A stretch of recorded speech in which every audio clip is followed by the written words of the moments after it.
de Recife, de Olinda, melhor, né? Não de Recife, né? De Olinda, Rose Cabral, que nos dá o prazer de nos visitar virtualmente. Espero que um dia nos conheçamos pessoalmente também, né? E a gente vai dar início hoje, então, à nossa palestra. Então, em nome de Deus, de Jesus, da nossa querida equipe amiga do irmão Eurípides Bassanufo, que é o nosso patrono, né? O nosso mentor, a grande referência da nossa casa. Eu vou ler Fonte Viva, de Francisco Canto Xavier, pelo Espírito Emmanuel, a mensagem 29. Sirvamos. Veio a calhar com a Rose, né? Pelo trabalho que faz com os amigos aí de Recife, né? De Olinda. Servindo de boa vontade, como sendo ao Senhor e não aos homens. Paulo, Efésios, capítulo 6, versículo 7. Se legislas, mas não aplicas a lei, segundo os desígnios do Senhor, que considera as necessidades de todos, caminhas entre perigosos abismos, cavados por tuas criações indébitas, sem recolheres os benefícios de tua gloriosa missão na ordem coletiva. Se administras, mas não observas os interesses do Senhor, na estrada em que te movimentas na posição de mordomo da vida, sofres a ameaça de soterrar o coração em caprichos escuros, sem desfrutares as bênçãos da função que exerces no ministério público. Se julgas os semelhantes e não te inspiras no Senhor, que conhece todas as particularidades e circunstâncias dos processos em trânsito nos tribunais, vives na probabilidade de cair espetacularmente na mesma senda a que se acolhem quantos participadamente aprecieis, sem retirares para teu proveito os dons da sabedoria que a justiça conserva em tua inteligência. Se trabalhas na cor ou no mármore, no verbo ou na melodia, sem traduzires em tuas obras a correção, o amor e a luz do Senhor, guardas a tremenda responsabilidade de quem estabelece imagens delituosas para consumo da mente popular, perdendo em vão a glória que te enriquece os sentimentos. Se foste melhor, chamado à obediência, na estruturação de utilidades para o mundo, sem o espírito de compreensão com o Senhor, que ajudou as criaturas, amando-as até o sacrifício pessoal, vives entre os fantasmas da indisciplina e do desânimo, sem fixares em ti mesmo a claridade divina do talento em que repousa em tuas mãos. Amigo, a passagem pela terra é aprendizado sublime. O trabalho é sempre o instrutor do aperfeiçoamento. Sirvamos sem prender-nos. Em todos os lugares do vale humano, há recursos de ação e aprimoramento para quem deseja seguir adiante. Sirvamos em qualquer parte, de boa vontade, como sendo ao Senhor e não às criaturas. E o Senhor nos conduzirá para os cimos da vida. É claro que eu enalteci o trabalho da Rose aqui, da sua equipe, que é um trabalho maravilhoso, diário, muito forte, né? Mas o nosso tempo pode ser empregado de diversas maneiras, e as boas ações não se resumem somente a dar o pão material, mas tem diversas ações que nós podemos fazer, inclusive começando dentro da nossa casa, o trabalho divino, porque o nosso compromisso é grande. Os instrumentos que estão à nossa disposição são muitos, e nós, infelizmente, não sabemos utilizá-los, né? Pelo menos a maior parte de nós ainda desconsidera o potencial que tem em suas mãos e o próprio potencial que representa, porque nós somos luzes a brilhar no futuro breve, né? E que muitos de nós já começam a brilhar a partir de trabalhos que começam a desempenhar, justificando a vinda para esse planeta tão necessitado e que ainda tem tanta dor. Eu vou fazer a prece, Rose, agora, e logo em seguida a gente inicia, tá bom? Então vamos elevar nosso pensamento ao amigo Jesus, a seus mensageiros misericordiosos que estão conosco a nos auxiliar diariamente, que disponibilizam para cada um de nós momentos de muita paz, muito amor, e que precisamos interagir com esses amigos para que possamos ser fortalecidos diariamente. e podermos desempenhar a nossa função primordial, que é uma função espiritual, uma função de aprendizado, de acolhimento, de servir ao próximo, e que Jesus nos oportuniza para que possamos caminhar melhor, nos fortalecer, evoluirmos, para que não possamos, assim, mais tarde, lamentar o tempo desperdiçado dessa grande oportunidade que estamos tendo aqui na nossa querida terra.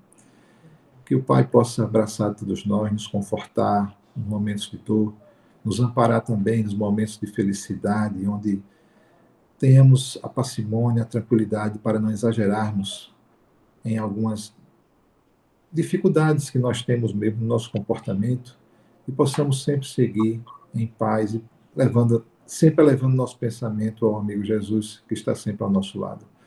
Então, que Jesus nos abrace, abraça todos que estão presentes, sejam encarnadas e encarnados, aqui nesta tarde, que temos uma tarde de paz, muita luz, e que a nossa querida Rose possa fazer uma explanação, se Deus quiser, muito proveitosa para todos nós. E desde já, eu quero abraçar todos os amigos daí de Olinda, que estão participando desse trabalho maravilhoso, e recebo um abraço a todos nós aqui de Maceió, do Eurípides Bassanufo, e que possam seguir nesse bravo trabalho para dar o pão de cada dia para aqueles necessitados. Rose, muito obrigado. É Eu um que prazer tê-la agradeço. conosco. A palavra é vossa agora. Eita, gente, boa tarde. Que Boa Deus tarde. Pai Todo-Poderoso abençoe a todos que aqui se encontram hoje e sempre. Como Lécio falou, não sei se todos vocês estavam aqui, meu nome é Rose Cabral, eu moro aqui em Olinda, né? Sou trabalhadora do NEAN, Núcleo Espírita Aristide Monteiro, mas como estava conversando com ele logo no começo, eu costumo dizer que eu sou trabalhadora da causa espírita, porque quando a gente é trabalhadora da causa, a gente está à disposição para trabalhar em todo ponto de luz que chame a gente, né? E é isso como eu me considero toda vez que eu sou convidada para conversar em algum lugar, eu já estou fazendo parte daquela casa, né? Então, eu fico Claro. muito feliz de estar aqui com vocês nessa tarde. Obrigado, Rose. Eu, a Elis me convidou para conversarmos sobre acerca de algum tema do Evangelho e eu agora há pouco, depois nesse processo que nós estamos de Covid, eu tenho ouvido muito falar, principalmente nesse período que nós estamos passando agora, em que muitas pessoas se desencarnaram, né?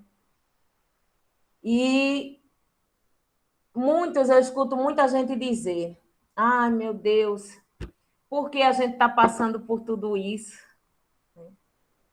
O que é que está acontecendo? Por que é preciso? Por que tanta gente? Que Deus é esse, né? E que está deixando tanta gente embora? Tenho visto muitos colegas espíritas com medo, muita gente que se afastou de alguns trabalhos com medo, acredito, com medo de morrer. E aí, quando eu digo isso, eu não estou julgando ninguém que tenha esse medo ou esse receio, mas eu estou justamente fazendo uma reflexão acerca de tudo que a gente ouviu, a gente que já está na casa espírita há algum tempo, ouvindo todas as palestras, estudando a codificação.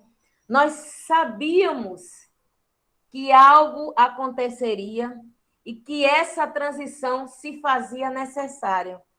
Nós não sabíamos como.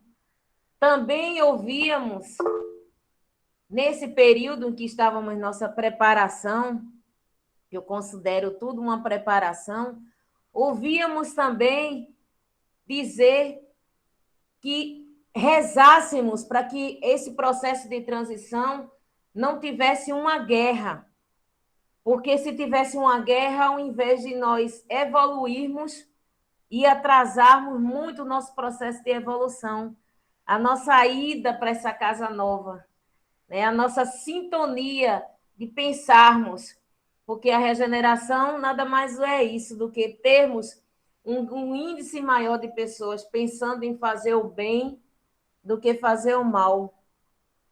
E eu vi nesse período muita gente pedindo ajuda, querendo ajuda do alto. Não é? E mais uma coisa que eu fico me questionando, a gente pede ajuda e Deus Pai Todo-Poderoso, que Deus é bom, Pai e justo. Né, gente? Esse medo que a gente tem, que talvez alguns tenham afastado, sim, e ficado isolados, sim, mas deixado de trabalhar nunca. Talvez algumas pessoas tenham ficado com esse medo, com esse receio, porque nós, uma grande maioria de nós, viemos de outra religião. Eu, pelo menos, vim. E na que eu participava, costumava dizer, desde menina eu via, que se a gente fosse bom, a gente ia para o céu.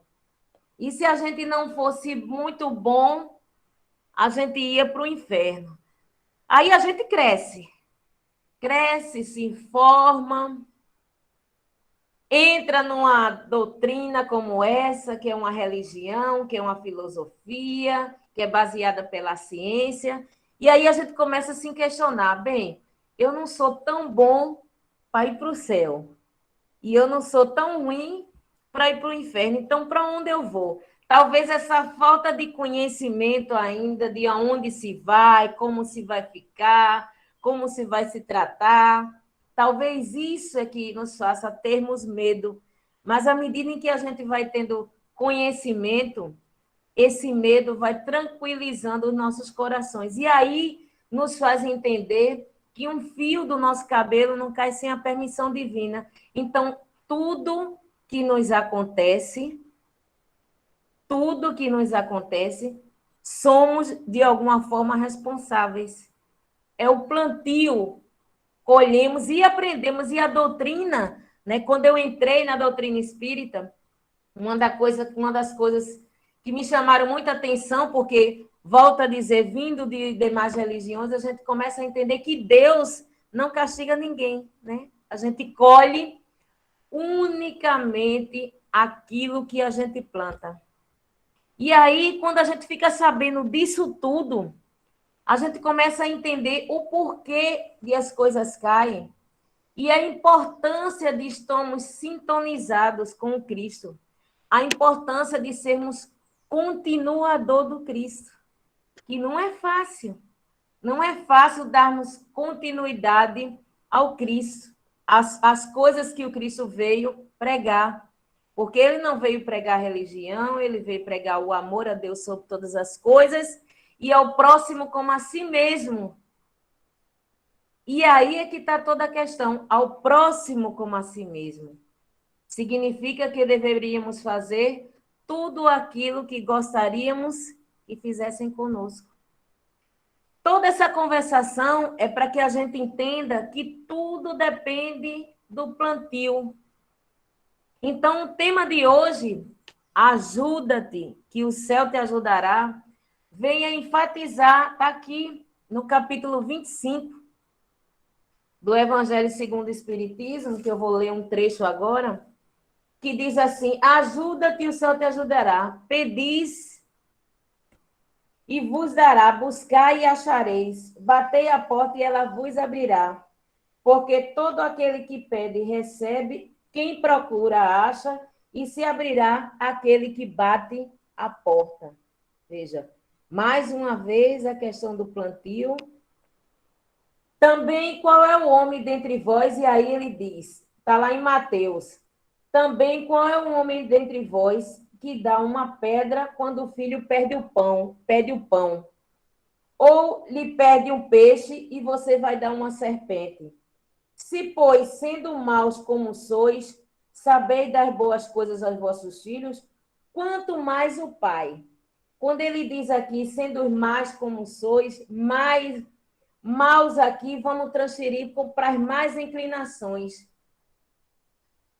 Constituído de mais inclinações, de mais inclinações como sois, você não dá um filho, quando ele lhe pede algo de bom, você não vai levar para ele algo de mal. Então, como é que o Pai Todo-Poderoso deixa acontecer algo de mal? E ele ainda diz, sobre o ponto de vista terrestre, a máxima, buscar e acharei é análoga, ou seja, é semelhante ao ajuda-te e o céu te ajudará. É o princípio da lei do trabalho e, por conseguinte, da lei do progresso. Porque o progresso é filho do trabalho e o trabalho coloca em ação as forças da inteligência. Então, o que é que a gente entende aqui por isso? Ele começa te dizendo: buscai e acharei, pedi e obterei, bate a porta e ela vos abrirá. Quando ele fala tudo isso, exige um esforço nosso, em que a gente costuma dizer que é merecimento, em que a gente costuma dizer de fazermos a nossa parte. Depois ele enfatiza que nós, que temos as nossas viciações, nossos defeitos, nossas más inclinações ainda, quando um filho aqui na terra nos pede algo, nós não daremos se pede um peixe, a gente não vai dar uma pedra, quanto mais o Pai. Então, veja a magnitude. E ele começa a dizer: mais o progresso que cada um homem cumpre individualmente.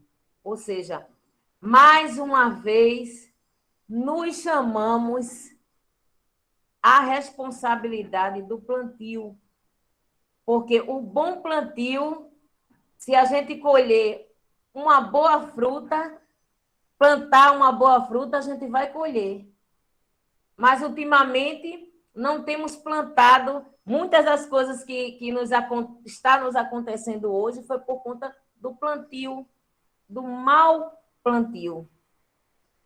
E aí, num determinado momento da colheita, é que não colheremos algo que gostaríamos, já que aquele plantio não foi feito de uma forma positiva. Lendo essa semana sobre os flagelos que nos acontece, que está nos acontecendo, eu pude compreender, inclusive, vários trechos, vários capítulos aqui do Evangelho, capítulo 5 mesmo do Evangelho, que fala sobre a causa das nossas aflições. Nós podemos ver, foi um dos primeiros capítulos que eu ouvi quando eu adentrei no Espiritismo, nós podemos ver o quanto, muitas vezes, chegamos no papel de vítimas na casa espírita e o quanto somos responsáveis por tudo aquilo que nos acontece. E aí nos questionamos muitas vezes por que nós estamos sofrendo, por que tal doença nos chegou, por que tal incapacitação.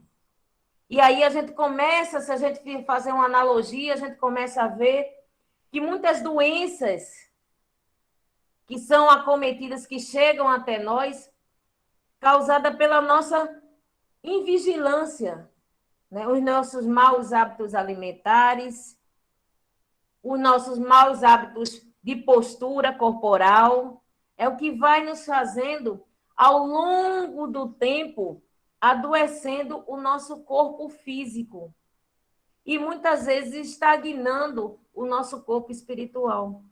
Nós temos que chegar ao ponto de encontrar esse equilíbrio. O ideal é que todos nós conseguíssemos encontrar esse equilíbrio de tratarmos o nosso corpo físico, que é uma obra divina que nos foi dada, a nosso corpo e a nossa situação, a nossa família, a nossa constituição financeira, foi nos dado justamente o que nós precisávamos para evoluir.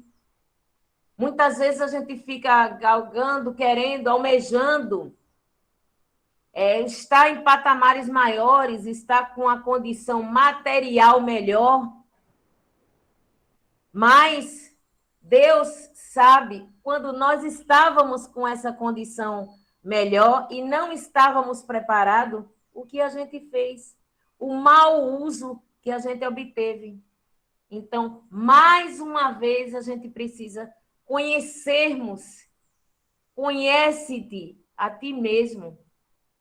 Conhece tudo o que você está fazendo, o que você está colaborando tanto para o processo evolutivo do planeta, como para o seu. Muitas vezes a gente fica pensando, meu Deus, eu tenho um amigo que ele diz assim, Rose, ele diz, você muitas vezes tem pessoas que ficam questionando, eu queria tanto saber, né? O que é que vai conhecer, o que é que vai acontecer comigo daqui a 10 anos. É muito simples de responder essa pergunta. Basta você verificar o que é que você está fazendo hoje. Qual é a sua postura hoje? Né? Existe um ditado que diz com quem tu andas, que eu direi quem tu és, né? O espírita já tem um ditado diferente, diz quem tu és, enxerga quem tu és, conhece-te a ti mesmo, que eu direi com quem tu andas.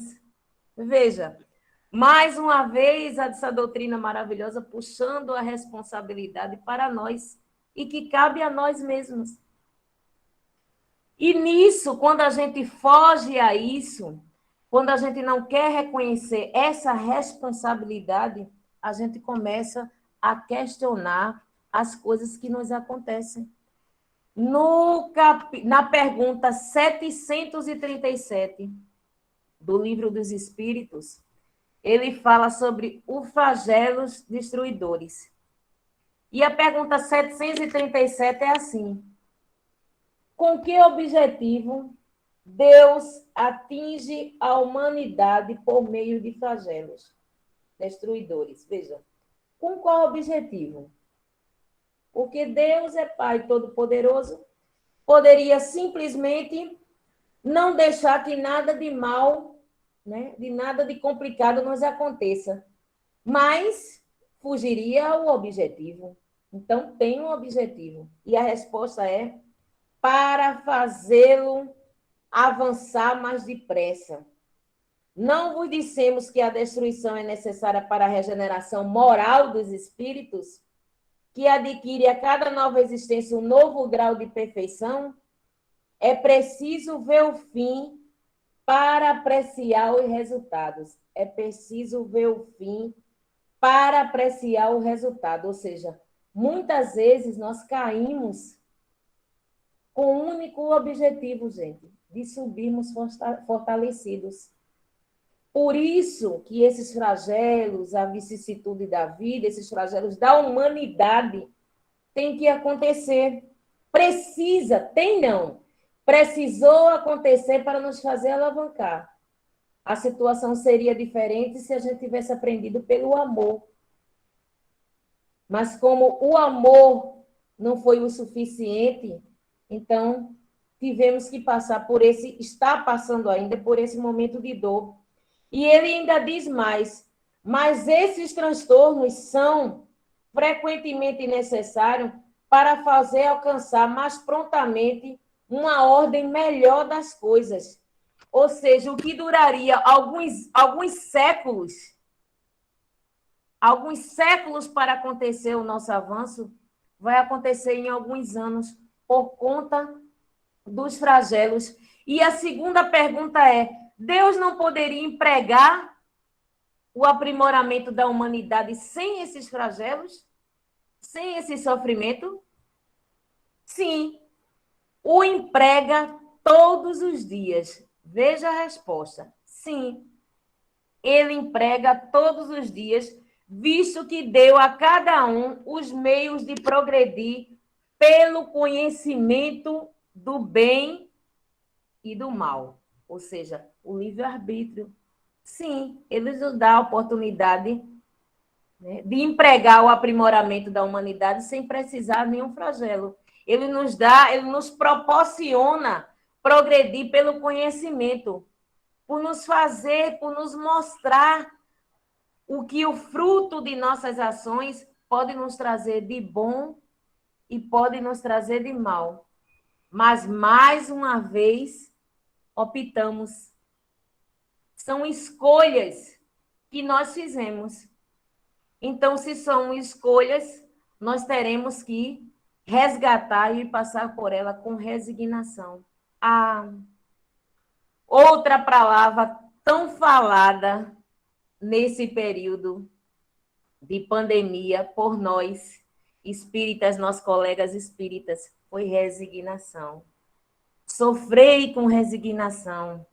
Suportai com resignação. Foi um teste. Eu costumo dizer que tudo que nós estamos passando agora foi uma prova oral surpresa. Vínhamos estudando há anos e, num dado momento, fomos nos colocar à prova a todo o conhecimento que estávamos tendo, a toda a preparação que nós estávamos tendo.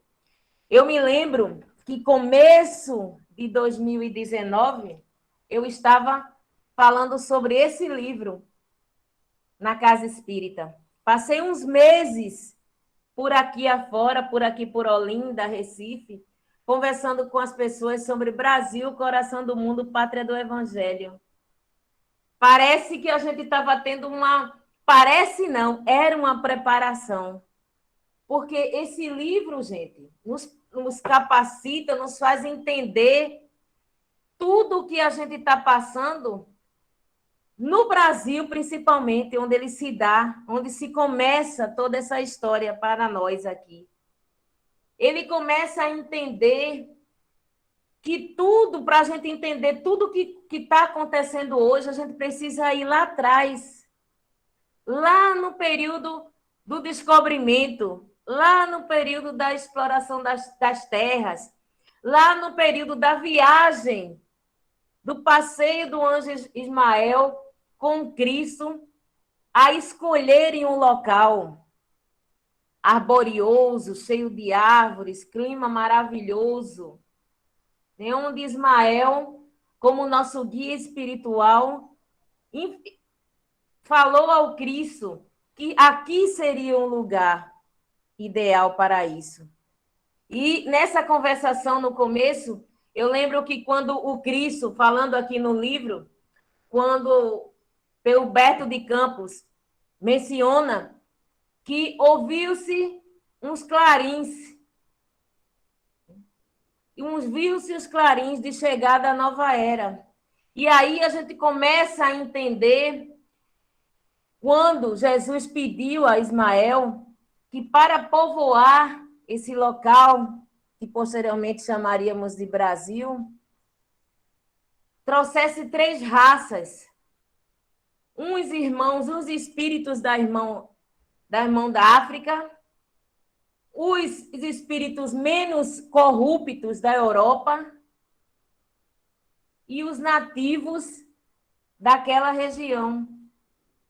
E eu lembro que o Cristo seguiu em sua missão, em seus trabalhos celestiais, e deixou Ismael organizando tudo isso aqui. E logo em seguida, eu estou avançando um pouco a história, viu, gente? Mas convidando a vocês a ler esse livro, é muito interessante.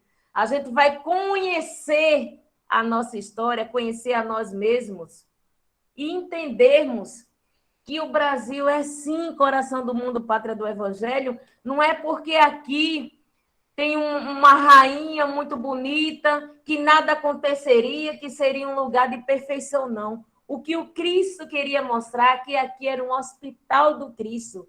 É o que espíritos se tratariam e iam evoluir aqui. E aí, quando estavam as 3 raças, os espíritos aqui encarnados, que começaram, os portugueses começaram a escravizar os irmãos da África, começaram a escravizar os nativos, os índios. Ismael começou a ver a confusão que isso estava ficando. E ele temia que a árvore do Evangelho tirada e plantada aqui acontecesse o que estava acontecendo antes na França. Então, o que é que ele pensou? Vou falar com Cristo e pedir uma audiência. É tão interessante, gente, essa passagem do livro, em que Ismael pede uma audiência para falar com Cristo, puxa uma cadeira e se senta na frente dele. Eu fico imaginando essa cena. E diz que ele chora ao conversar com Cristo, e o Cristo pergunta: Ismael, por que choras? E ele: Senhor, o Senhor pediu para eu trazer para que fossem instalados aqui na composição da terra do Brasil, as 3 raças, os irmãos da África, os povos menos corruptos da Europa e os nativos da região. O senhor precisa ver o que é que os portugueses, o que é que os irmãos europeus estão fazendo com os irmãos nativos e os irmãos da África, escravizando, e começou a falar o que estava acontecendo e chorou. E Jesus, sabiamente, ouvindo atentamente, disse: Ismael, eu já tenho a solução. E Ismael olha para ele espantado e diz: qual seria a solução, Senhor? Ele fez: vá lá na profundeza da terra, vá nas profundezas da terra, e traga os espíritos mais corruptos da humanidade. Traga os espíritos mais sanguinários, os maiores assassinos. Traga os espíritos da Inquisição, que fizeram todo o processo de guerra da Inquisição. Ismael ficou espremido na cadeira e olhando para o Cristo angustiado, e disse: Senhor, pensou ele, eu vim aqui à procura de uma solução, e o Senhor disse: e eu faço tudo, o que é que eu faço com esses irmãos? Traga tudo para o Brasil. Ismael, sem titubear, levantou a bandeira de paz, Cristo, amor e caridade, e uma reca de espíritos infelizes vieram reencarnar aqui no Brasil. E o que foi, gente, que o Cristo quis mostrar com isso? O que foi que ele quis mostrar com isso? Que só aqui, que aqui era o Hospital do Cristo. Que aqui esses espíritos altamente comprometidos teriam oportunidade de evoluir e de ajudar a Terra nesse processo. A Terra que nesse momento, o Brasil que nesse momento estava a começar a se instaurar. E mostra nesse livro também, que eu não vou falar mais, que é para deixar o gostinho para quem não leu, ler, o quanto os irmãos evoluíram, né? Mostra o papel, o compromisso de Dom Pedro II. Agora há pouco, em que está passando numa emissora novela, em que traz alguns acontecimentos do que aconteceu na história nossa do começo, eu fiquei me lembrando desse livro, O Compromisso de Dom Pedro II, que era um espírito que veio dessas socumbezas altamente comprometido, foram um dos soldados que furaram Jesus quando ele estava na cruz. E foi dado a ele, ele pediu uma oportunidade, e foi dado a ele uma oportunidade de trabalhar para o processo de humanização dos povos, de equilíbrio, processo de humanização, de tirar o povo da escravatura, de pregar um governo com liderança e respeito ao próximo, mas que ele não seria valorizado. Ele vinha com essa missão árdua, mas não seria valorizado, mas o seu trabalho, a semente seria jogada. E aí a gente começa a ver alguns trechos da novela, a gente começa a entender esse processo da novela narrado, esse processo da história narrado aqui nesse livro. Tudo isso para conhecermos a nós mesmos. No livro O Evangelho segundo o Espiritismo, no livro dos Espíritos, a pergunta 919, ele faz a seguinte questão: qual é o meio mais prático e eficaz para se melhorar? Veja, qual é o meio mais prático para se melhorar nessa vida e se resistir ao arrastamento do mal? Qual é? Qual é o modo mais prático e eficaz para resistir ao arrastamento do mal? E a resposta é: conhece-te a ti mesmo. Compreendemos toda a sabedoria dessa máxima, porém a dificuldade está precisamente em se conhecer a si mesmo. Em se conhecer a si mesmo. Qual é o meio de conseguir? E aí, Santo Agostinho, ele disse o que ele fazia quando ele estava aqui encarnado. Ele dizia que ao final do dia, ele se perguntava, né, toda noite e ao final do dia, ele se perguntava o que é que ele tinha feito, se ele tinha feito algo de ter magoado alguém, se alguém tinha algo a falar sobre ele, se ele deixou de socorrer alguém, se ele deixou de fazer alguma coisa, o que é que ele poderia ter feito para que aquela situação não tivesse ocorrido? E aí eu faço essa pergunta a todos nós. Nós fazemos esse levantamento diário,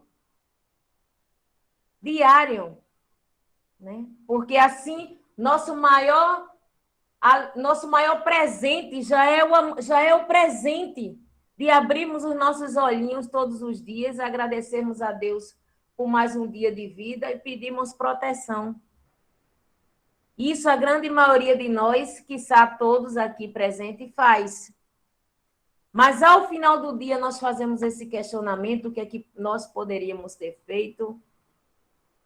Muitas das vezes, eu costumo dizer, eu sou uma pessoa muito fácil de me emocionar e de chorar. Então, muitas das vezes, eu vejo aqui na televisão que acontece uma catástrofe, um incêndio, numa comunidade aqui perto, ou aqui por Olinda, que inunda muito essa época de chuva, a gente vê muitas enchentes desabrigando pessoas. E aí a gente se emociona, né? Eu mesmo me emociono muito. A gente fica triste, a gente chega até a chorar quando a gente vê uma reportagem dessa na televisão. Mas logo em seguida, a reportagem vai embora. Começa uma novela, começa um programa de humor, e aí a gente já está rindo. E meio que a gente esqueceu do que a dor daquele irmão há minutos atrás que a gente viu a reportagem. O que eu estou querendo dizer com isso, gente? Que é se emocionar nos faz a gente chegar mais perto do Cristo, nos faz sermos seres humanos melhores, sim. Mas só a emoção não alimenta, não veste, não mata a sede. O que resolve isso é oração. Não é à toa que nós temos essa palavra maravilhosa, oração. Mas haja. O que é que você pode fazer para atenuar a dor daquele irmão que você está sentindo? Eu estava conversando há minutos antes de vocês entrarem com o Lécio, e eu dizendo que eu faço parte de uma ONG aqui em Pernambuco, que é a família Anjos da Noite. O grupo é pequeno, começou tem o quê? 5 anos de idade. E há 3 anos atrás, esse grupo, essas pessoas, só sairiam uma vez na semana para distribuir quentinhas, 1, 2 vezes no máximo na semana, fazia-se esse trabalho de quentinha, uma roupa, um sapato, nos trabalhos de rua, até porque existiam muitas comunidades fazendo esse trabalho por aqui em Olinda e Recife, tem muitas pessoas que fazem. Mas na pandemia, do começo de 2020 para cá, alguns grupos se afastaram da rua, porque a grande maioria das vezes são formados por pessoas acima dos 50 anos, pessoas que já estavam entrando no grau de risco nesse período da pandemia. Então, por conta disso, muitos grupos de rua, de trabalhos sociais de rua, se afastaram da rua. Foi quando a coordenação dos Anjos, preocupada com essa situação, que não tinha mais tanta gente na rua ajudando os irmãos de rua, resolveu se unir e começar a convidar as pessoas, independente de religião, porque o Cristo, volto a dizer, não veio pregar nenhuma religião, veio pregar amor a Deus sobre todas as coisas e ao próximo como a si mesmo. E com essa bandeira, ela começou a unir pessoas evangélicas, católicas, espíritas, que muitas das vezes faziam esse trabalho de rua. E hoje nós temos 74 pessoas nesse grupo, trabalhando diariamente, desde o começo de 2020 até o dia de hoje. Ontem eu estava na rua, mais tarde também tem outro grupo na rua, domingo tem o almoço fraterno para 300 pessoas. É de segunda a sábado, toda noite, e dia de domingo é o almoço para 300 pessoas que estão na rua. Não é fácil, gente, porque não existe ajuda governamental, nem de nenhum político, é só chamando os amigos dos amigos, os parentes, a gente pedindo ajuda das pessoas que possam ajudar, como pude. Até na linha de frente, até ir fazer o trabalho, ou até ir fazer uma prece. Nós temos um dia também do mês que a gente corta os cabelos dos irmãos que estão na rua, que é Seja um Anjo. É até nessa primeira segunda-feira, se vocês quiserem conhecer o trabalho, o Instagram é Anjos da Noite, _PE. Então, toda segunda-feira a gente corta o cabelo, pinta as unhas. Então, a gente está fazendo a nossa parte. Por quê? Porque um grupo de pessoas incomodados com o que estávamos vendo, de um índice de pessoas na rua por conta de desemprego, que a pandemia desempregou muita gente, desestabilizou muitas famílias. Então, nós, incomodados com essa realidade, resolvemos sugar as mangas, né? Arregaçar as mangas e começarmos a trabalhar, fazermos algo, fazermos a nossa pequena contribuição. Porque é isso que a espiritualidade está nos pedindo, para fazermos a nossa parte, como pudermos, com orações pela humanidade, com orações para os nossos governantes. Não adianta. A questão agora não é dizer eu não votei em fulano, eu não votei em cicrano, ele é isso e aquilo e outro. A questão é que as resoluções formadas afetam todo mundo. A gente viu isso agora. Então, se fez necessário nos unirmos em oração para pedir para a humanidade, para pedir sabedoria aos nossos governantes, para fazermos a nossa parte. Eu terminei há pouco de ler esse livro também, eu acredito que vocês já devem ter visto ou ter lido, No Rumo do Mundo de Regeneração, que é o livro de Manuel Filomeno de Miranda, onde foi um livro, gente, que foi psicografado no olho do furacão, vamos dizer assim. Foi uma psicografia que Divaldo recebeu em julho do ano passado, e ela foi publicada no final do ano passado, em que Manuel Filomeno de Miranda foi um verdadeiro repórter a nos narrar se nós estávamos sofrendo com a pandemia aqui no globo terrestre. Ele nos narrou o que a espiritualidade estava fazendo, os trabalhos que ela tem feito, os clarins que ele ouviu, que ele veio em comissão aqui para a Terra, os clarins que eles ouviam que algo estava previsto para acontecer, a sombra escura que ele viu norteando o globo terrestre, e o que a espiritualidade estava fazendo para nos ajudar, ativa, em prece, arregaçaram as mangas e vieram para cá, estão aqui, nos impulsionando, harmonizando os profissionais de saúde, dando força, encorajando, mas ele mostra também, nessa vinda para ele em caravana, que nesse olho da pandemia, ele mostra que eles fizeram uma parada, eles se localizaram em 2 pontos, um no centro espírita e outro no hospital, e eles viram a movimentação, quanto tinha de irmãos a nos influenciarem para sucumbirmos. E a importância de estarmos fortalecidos. Ele narra quando ele estava num hospital aqui, Ele vê quantos doentes chegam, sugados, vampirizados pelos seus irmãos obsessores. Ele mostra o quanto isso acontece por conta da sintonia desse mesmo irmão. Do que ele deixou de fazer ou fez para que desse a proporção do irmão estar vampirizando. Ele mostra enquanto informação, enquanto os fluidos deletérios está entre nós a desestabilizar as famílias, a desestabilizar as casas espíritas. Enquanto é importante nós estarmos, é como o Lécio diz, muitas vezes a gente não precisa estar na rua para fazer um trabalho desse, para ser útil, para ajudarmos no processo de evolução, mas um trabalho com nossos, um trabalho de campanha do quilo. A gente voltou à campanha do quilo desde julho do ano passado.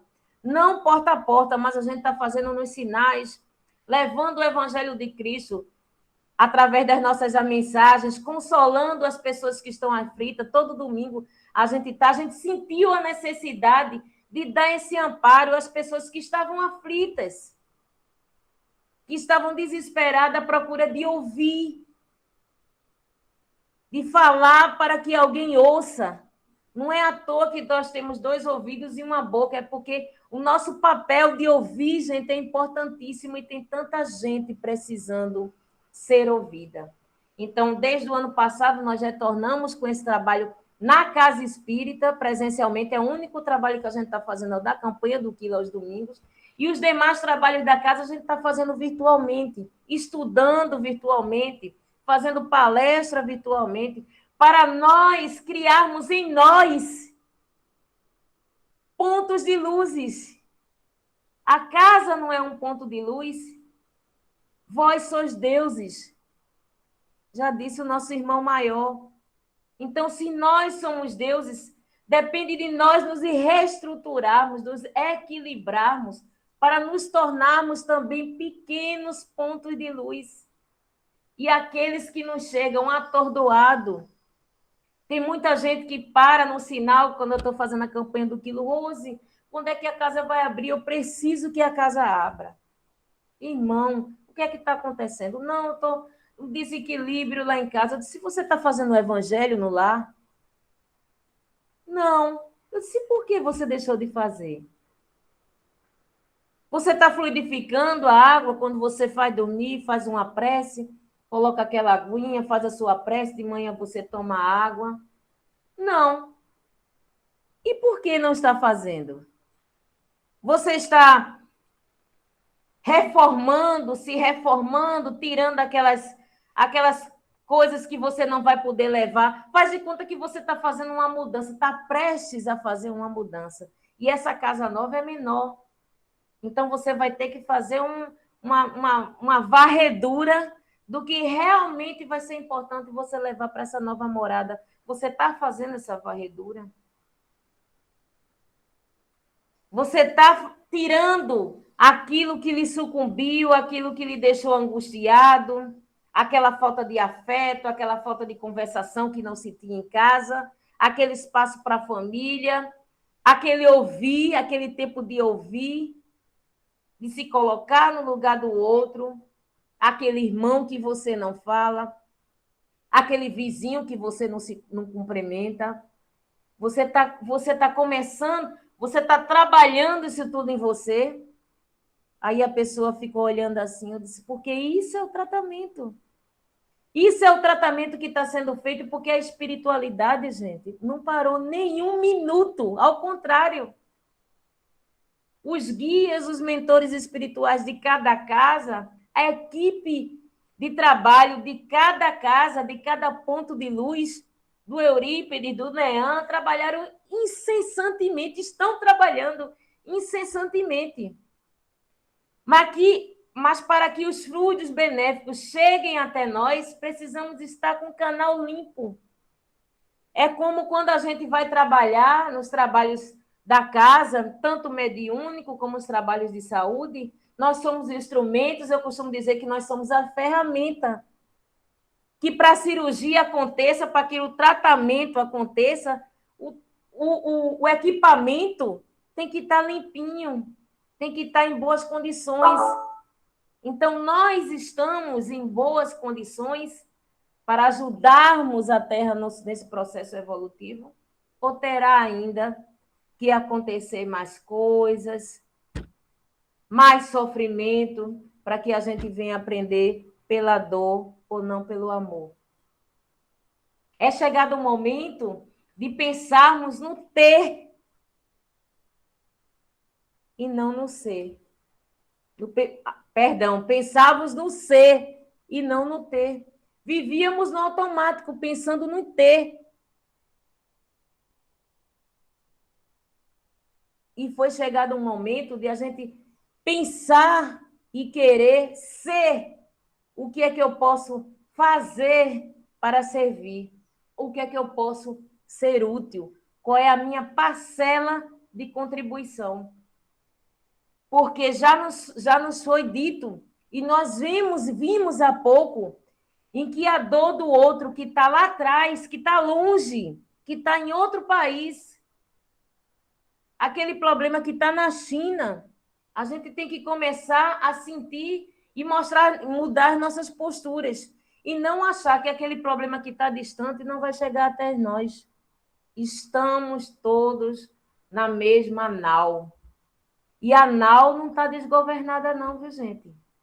Tem sim um comando, tem sim um comandante. Mas para que ela não consiga passar dessas dificuldades, dessas turbulências desse mar, precisa ter uma tripulação vigilante. Precisa ter uma tripulação preparada para essas intempéries do tempo. E nós estávamos estudando. Se preparados totalmente, eu não sei. Mas nós estávamos estudando para nos prepararmos para essa situação. Alguns conseguiram sair dela, estão conseguindo sair dela com êxito, com bastante aprendizado. E outros ainda se nota com algumas posturas que talvez tenhamos ainda que passar por mais algumas coisas, mas que vem a dor. Se a dor está dito aqui, na pergunta 737, se os flagelos, se as dificuldades têm esse objetivo de nos fazer alavancar, que ela venha. Eu tive Covid, gente, esse ano, em 2000, no dia do meu aniversário, dia 28 de fevereiro. Foi o primeiro dia que eu fiquei doente. Eu estava socorrendo minha tia, que é feita uma mãe para mim. Eu estava de férias, fui na casa dela, cheguei lá, estava ela e mais 4 doentes em casa. Todo mundo achando que era uma gripe, e que gripe era essa que não passava. Eu fui internando um, internando outro, internando um, internando outro. Quando eu internei todo mundo, eu fiquei doente. Eu e uma prima minha, que é como uma irmã, adoecemos. Ela não precisou ser hospitalizada, eu fui. Passei um período no hospital. Graças a Deus, a doença não avançou. Eu entrei de um estado e a cada dia o estado ia melhorando. Foram muitas preces, muitas orações, e aí a gente vê o poder da prece, da oração, do merecimento, do que tem a ser feito ainda. Então, tudo isso faz com que a gente retorne e retome os nossos compromissos depois da turbulência, mas não mais fragilizados, mais fortes. E eu lembro que várias vezes eu com um acompanhante na enfermaria, eu com mais uma pessoa doente, e eu conversando com ela, irmã, tenha fé. Tenha fé, porque sairemos dessa, ou voltaremos para a pátria espiritual, ou retornaremos para o nosso lar terrestre. Vai depender do que vai ser melhor para a gente. Toda pessoa que passava por mim, que mudava muito, porque às vezes as pessoas pioravam e iam para outro setor, toda pessoa que chegava perto, que estava perto, eu comecei a dizer, fulana, vamos rezar para o que seja melhor para a gente. Eu comecei a pedir que deixasse acontecer o que foi melhor para a gente.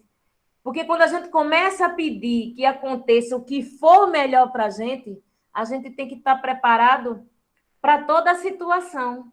Porque melhor para a gente pode ser que a gente volte aos nossos trabalhos com conhecimentos diferenciados, com experiências de vida diferenciadas, para retomar, para exemplificar, para com a força do nosso exemplo, nós podemos contribuir na construção de um mundo melhor, ou o nosso melhor será voltar para a nossa pátria espiritual e reestruturarmos, né? Nos prepararmos novamente para uma nova oportunidade e, quiçá, conseguimos voltar para a Terra, termos a condição fluídica, porque a Terra vai avançar sim.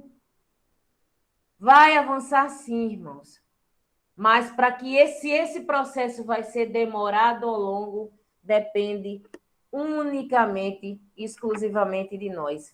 Eu gostaria de ler um trecho aqui do Livro dos Espíritos, depois do texto de Santo Agostinho, que diz assim: muitas faltas que cometemos, veja que coisa interessante, ele termina esse capítulo, essa pergunta 919, conhece a si mesmo, ele termina dizendo assim, na última parte, muitas faltas que cometemos nos passam despercebidas.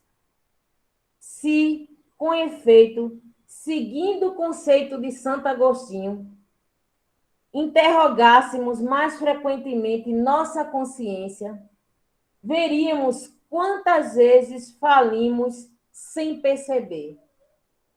Veríamos quantas vezes falimos sem perceber, por falta de precustar a natureza e o móvel dos nossos atos. Veja que quantas vezes a gente caiu por nossa invigilância.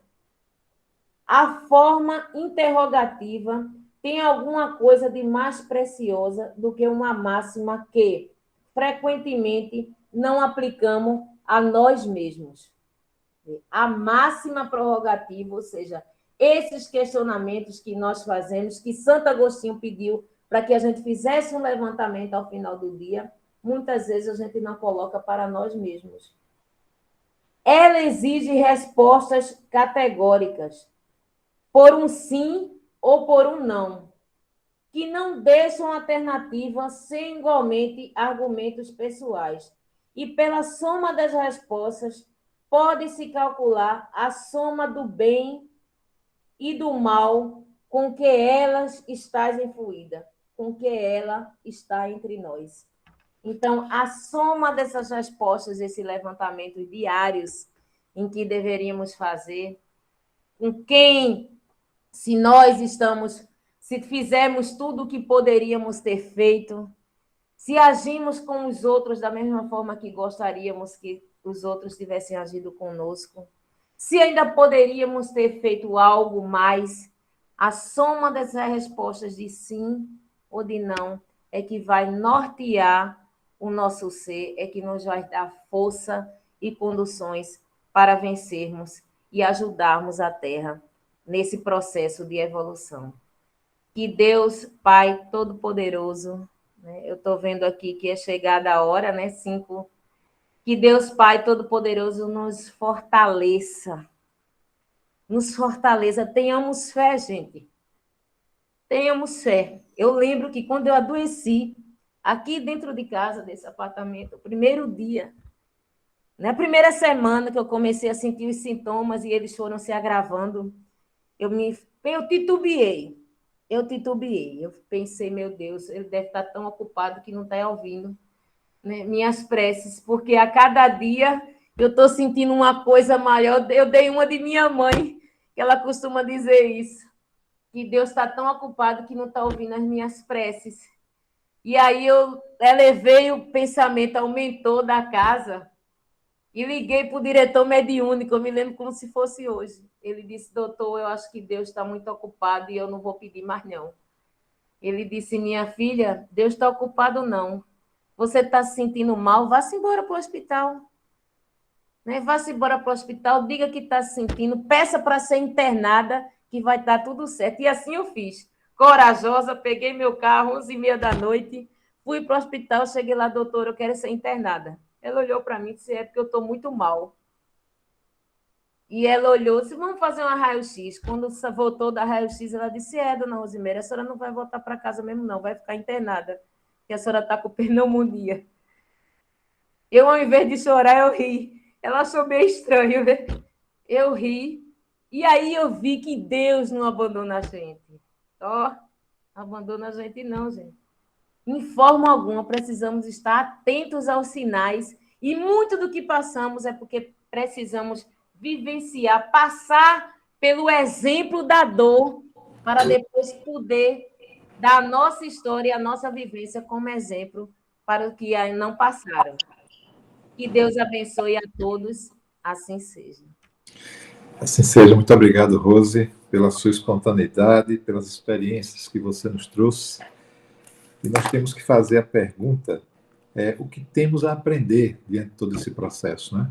E que precisamos dar a mão a Deus, estendermos nossas mãos à espiritualidade maior, assim como uma criança estende sua mão confiante a um pai, a um responsável, porque ele tem certeza, ou ela tem certeza, que vai conduzi-la a um lugar melhor, a um lugar de segurança.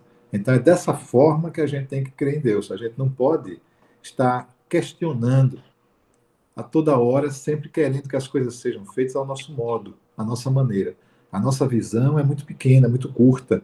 A gente tem que enxergar o todo e não os calos que nos apertam. Exatamente. Porque dessa forma a gente não vai conseguir enxergar o processo, né? Porque a gente participa de uma grande, nós somos atores de uma grande novela, só que nós não temos a dimensão, imagina a dimensão de bilhões de pessoas envolvidas num drama desse. Do que Né? está atrás dos bastidores, né? Pois é. Nós assistimos uma novela na televisão, tem ali 50 pessoas por aí e tal, mas nós fazemos parte de uma grande novela de bilhões. Então não dá para a gente escrever esse roteiro ou ter ideia de como ele foi processado, de forma nenhuma. Né? É uma direção muito superior ao nosso entendimento. Rose, eu vou lhe pedir mais uma gentileza, que é a prece final, para que possamos encerrar o nosso evento. Pois não. Eu gostaria de, antes de fazer a prece, ler aqui da Centelha do Cristo, de Rafael Lavarini, serve sempre. Pois não. E ele diz: movimenta-te, eis a tônica da vida. Não percas a preciosidade do tempo com ociosidade e desânimo.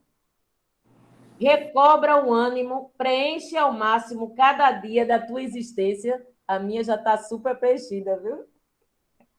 Descascando após o esgotamento dos limites das próprias forças. Estávamos falando há pouco sobre isso, né, Alessia? Ajuda sistematicamente, pois o bem nunca lhe prejudicará. Fica sempre atento às oportunidades e soma na vida de quanto compartilharem a tua convivência. Segue o conselho de Jesus. Eis que saiu o semeador a semear.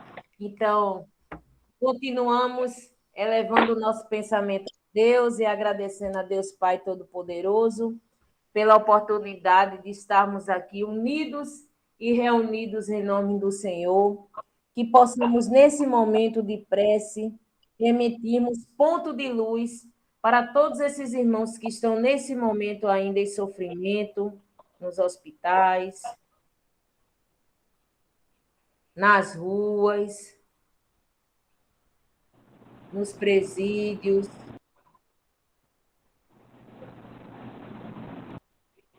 Que possamos emanar luzes para todos esses irmãos.